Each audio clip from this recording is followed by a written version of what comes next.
Olá, meu amado irmão, tudo bem? Mais uma vez é um prazer estar aqui com todos vocês, que a paz do Senhor Jesus possa estar em seu coração. Conforme prometido, no vídeo passado, hoje eu quero trazer um tema para vocês muito especial. Em quem você confia?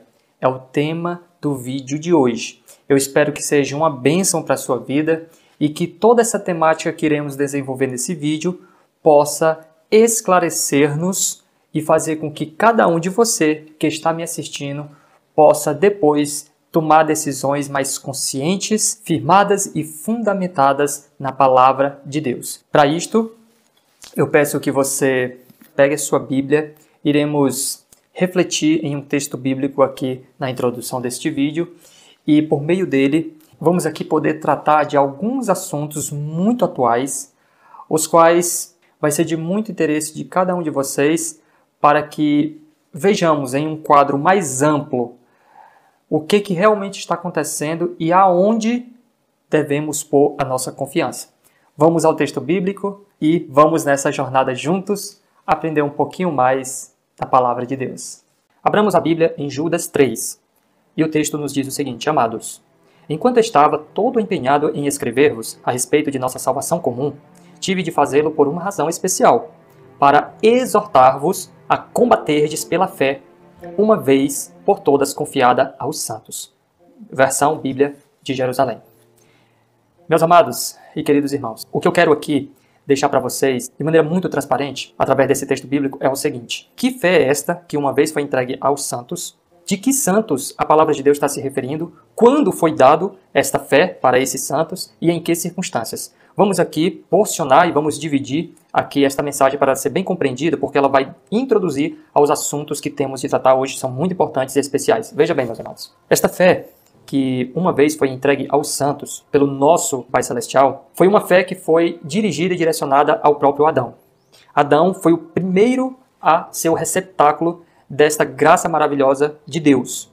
Adão foi o primeiro a deter este conhecimento que foi repassado para ele. O que Judas está falando aqui para nós, meus amados, é que esta fé que a gente conhece como o firme fundamento daquilo que a gente espera e a certeza das coisas que se não vê, eu quero aqui trazê-las e colocá-las em um prisma um pouquinho mais amplo. Eu quero tratar a fé aqui, meus amados, como toda a instrução de Deus. Eu acredito que estava em mente aqui do autor bíblico era isto. E para a gente entender o que é fé, veja bem, o que é fé nesse prisma que eu quero colocar aqui para cada um de nós? Fé é firmeza, segurança, fidelidade e verdade. Uma vez a gente entendendo que a fé, ela se divide em 4 coisas extremamente necessárias para o cristão ter, meus amados. O que isso reporta à nossa mente? Reporta que este conhecimento que uma vez foi passado para Adão, de Adão para Caim, Abel, Sete, todos os seus filhos, foi um conhecimento que deveria ser passado de geração em geração, perfeito? Então o que acontece?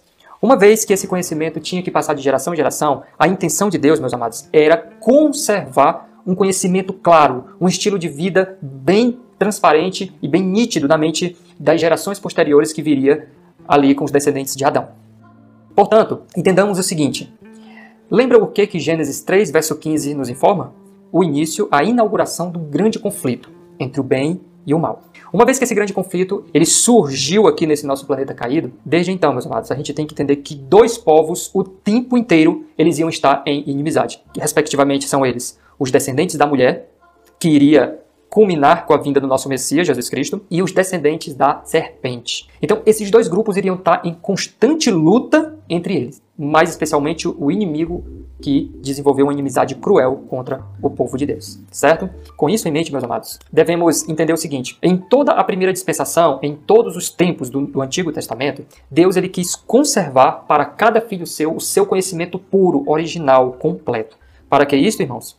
Para que cada um filho de Deus soubesse, tivesse a sua autoidentidade bem formada, o que Deus esperava dele, ele tinha uma missão bem definida e desenvolvesse um estilo de vida bem firmado e bem coerente com a palavra de Deus, com esta fé, com a emunar, que uma vez foi entregue aos santos. Que santos? Toda a geração fiel de Deus de todos os tempos. Desta forma, eu quero que você entenda o seguinte: o intuito do inimigo sempre foi enfraquecer este conjunto de conhecimentos, esta fé que foi entregue a cada patriarca e profeta do passado, para ele descontinuar, isto é, o inimigo descontinuar este conhecimento que deveria ser passado de geração em geração. E a gente percebe pelas histórias que a gente tem no Antigo Testamento, meus queridos, que ele conseguiu por muitas vezes desfazer aquilo que Deus vinha fazendo, levantando gerações, levantando povos e até nações, mas especialmente a nação de Israel.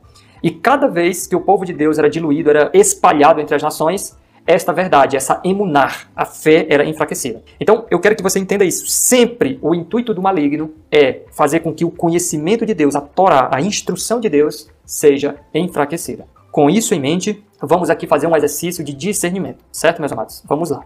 O que acontece é que a gente hoje está literalmente em meio de uma guerra. Principalmente uma guerra ideológica onde traz-se a lume a questão da confiança. Em quem você confia? Estamos vivendo crises em todas as dimensões, em todos os setores da sociedade, do campo religioso até o campo econômico. Nós estamos vivendo crises em vários setores. Mas a principal, a qual estamos encarando, é uma crise sanitária no momento. E, já há muitos anos, uma crise espiritual. Então, para entendermos quem está por trás de todo esse cenário de pessoas que estão, alegando elas, procurando o melhor para cada um de seus liderados ou de seus governados em seus respectivos países, vamos aqui meditar, fazer aqui um exercício de discernimento.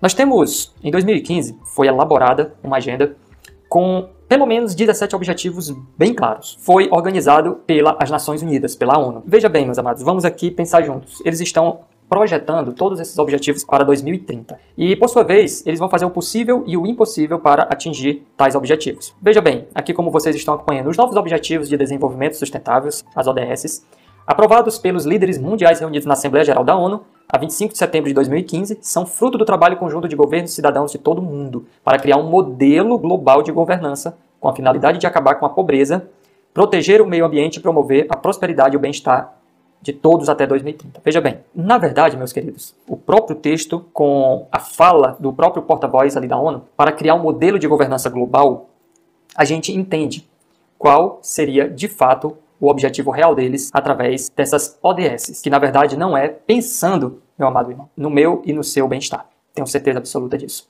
Por que eu tenho certeza disso? Quando a gente faz uma breve retrospectiva da história, o que a gente analisa, meus amados? A gente analisa nada mais, nada menos do que perseguição atrás de perseguição, mortes, derramamento de sangue, muito sofrimento e uma atroz guerra contra esta fé, que eu falei na introdução desse vídeo, que uma vez foi entregue a cada fiel de Deus ao longo de todas as gerações. Então, sempre o objetivo do inimigo é acabar com a fé daqueles que receberam ela de maneira pura, de maneira completa da palavra de Deus. Meus amados, quando a gente vê a primeira investida do inimigo ali na Torre de Babel, tentando, arquitetando para que houvesse uma só governança mundial. Felizmente, Deus se interpôs e não deixou com que aquilo acontecesse. Ali foi o primeiro ato, o ato aberto, arquitetado pelo maligno, para tentar polarizar, para tentar unificar todos os povos daquela época em torno ali daquela torre, que por sua vez iria ser o quartel-general de comando e de opressão, obviamente. Então, meus queridos, a gente vê, fazendo aí uma retrospectiva de toda a época da igreja, eu posso pegar desde os tempos pré-diluvianos até hoje, meus amados, perseguição atrás de perseguição. Sabe por quê? Porque eu vou aqui dizer para vocês, há um conflito de agendas no momento.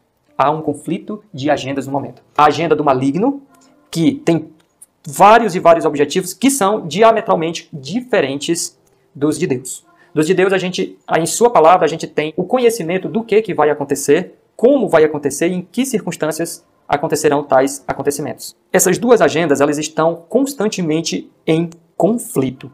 Olha só que informação interessante nós temos destas perseguições, meus amados. A história da igreja primitiva testificou do cumprimento das palavras do Salvador. Os poderes da terra e do inferno arregimentaram-se contra Cristo na pessoa de seus seguidores.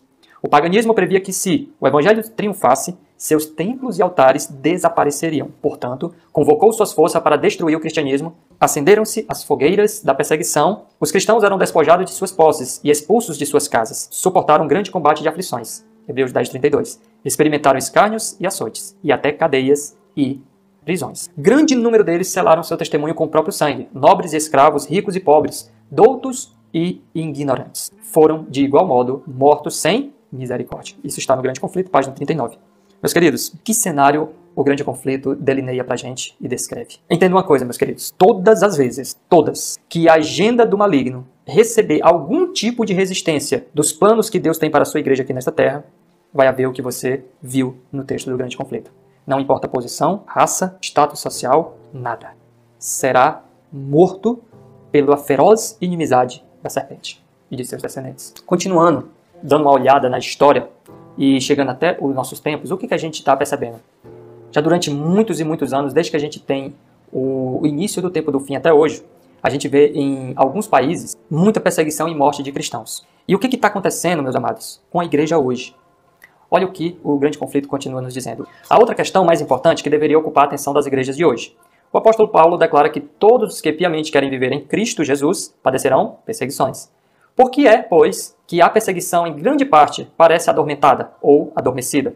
A única razão, escutem bem, meus queridos e minhas amadas que escutam, é que a igreja se conformou com a norma do mundo e, portanto, não suscita oposição. A religião que em nosso tempo prevalece não é do caráter puro e santo que assinalou a fé cristã nos dias de Cristo e seus apóstolos.